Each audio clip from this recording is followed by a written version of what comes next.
tayong lumaban upang matupad ang ating mga pangarap. Ipinakita niya sa atin ang kapangyarihang hindi natin akalaing meron pala ang ordinaryong tao. Ginawa niyang totoo ang ibig sabihin ng sining. Minsan, nang tanungin ko si Guy kung bakit laging malungkot at puno ng damdamin ang mga mata niya, sabi niya, pinag-iiba kasi siya ng ina niya sa Mater Dolorosa, yung birhen na may 7 punyal sa puso. Kaya siguro kahit na nakatawa siya, sa mga mata niya ay may lungkot pa rin.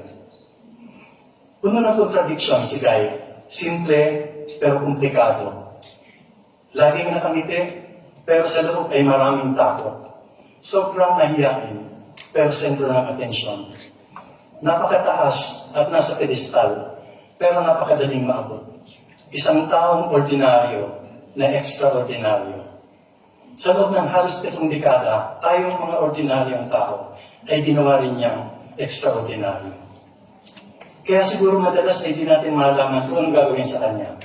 Hahangaan na ba natin siya, sasambahin, gagayahin, pag-aaralan. Bata pa man ay inangkin na natin siya. Hiningi natin ang boses niya, ang buong buhay niya, at ng pamilya niya, ang katahimikan niya. Pinakialaman natin bawat galaw niya. Hiningi natin maging ganito siya, maging ganoon siya. Binansagan natin siya ng kung ano-ano. Tinanggalan ng boses hanggang hindi na makakanta. 2 beses na pinagkalitan na maging national artist.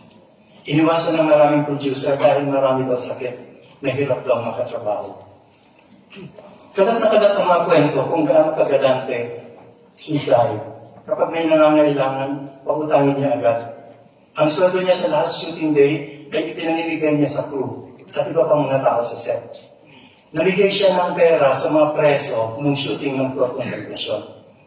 Hindi naging madali ang buhay ni Guy nitong mga nakaraang taon. Marami siyang sakit at naghirap siya, halos walang mga ari-arian.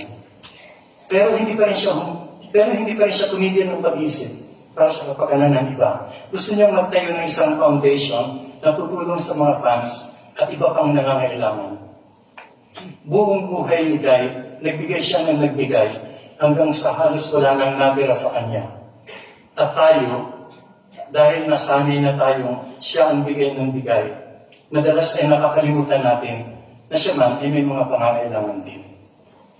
Kaya sa gitna ng ating pagdadalamhati ngayon, gusto natin sabihin sa kanya, Guy, sa ngalan ng milyon-milyong mga taong inupaw mo, niyakap mo, pinahid mo ang lupa, binago mo ang buhay, tanggapin mo ang aming walang hanggang pasasalamat. Nagpapasalamat kami na nabuhay kami sa isang panahong naririto ka. Minsan lang mangyayari ang isang honor. Pero dito tapos ang kwento mo, nagsisimula ka lang. Ang pangalan mo ay pangalang sasabitin namin lagi nang walang pagod sa mga susunod pang henerasyon upang hindi nila makalimutan kailanman na minsan sa isang ginintuang panahon ay may isang bituing walang bukas na nagdingning sa kalangitan ng ating mga buhay. Minahal mo